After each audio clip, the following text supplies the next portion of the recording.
In this session, let us understand the treatment of under and over absorbed overheads in cost accounting. We know that overheads have to be applied to production cost at predetermined rates, and this information is essential for fixing the selling price, for giving quotations, to participate in tenders, for formulating budgets and all. And how this is calculated? This is calculated like this: estimated or normal overheads for the period divided by the budgeted number of units. Okay, so this is how it goes.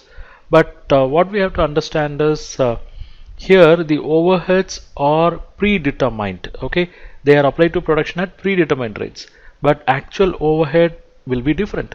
So actual overheads, they rarely coincide with budgeted overheads, and this variation can be on account of various reasons. Number one, the estimated overhead may be same, but the number of units produced may be more or less than the budgeted figure, and it could result in over or under absorption of overheads. Similarly, the number of units may be same, but actual overheads may be more or less than the budgeted figure, and it could result in more or less resulting in under or over absorption. Then there can be changes in different proportion of actual overheads, number of units, that could also result in under or over absorption. Then sometimes there can be changes in the numerator, that is overheads, and denominator, that is number of units, and sometimes, very rarely, this occurs uniformly. So in that case, we will not have any under absorption or over absorption. But what we have to understand is, when there is a variation between the budgeted overheads and actual overheads, that variation will be termed as overhead variance. And in case of over absorption, we will have credit balance. In case of under absorption, we will have debit balance.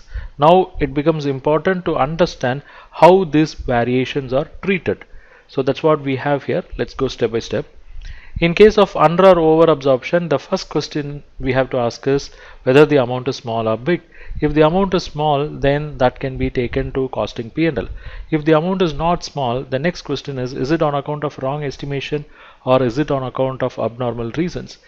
Now, if the answer to question wrong estimation is no, that is, it is not on account of wrong estimation, probably saying it's on account of abnormal reasons, then it should be taken to costing P&L. Okay, so look at the relation. It is not on account of wrong estimation, then that difference should be taken to costing P&L. It means what? It is on account of abnormal reasons. Fine.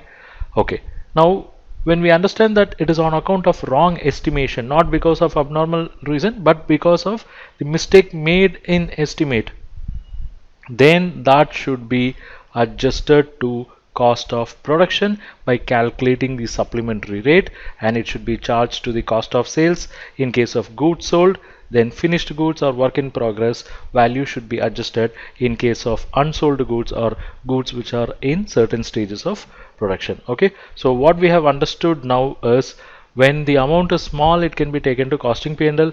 When the amount is not small, but if it is on account of wrong estimation, then it can be adjusted against cost of production. But when it is not on account of wrong estimation, but because of abnormal reasons, then it should be adjusted to costing P&L.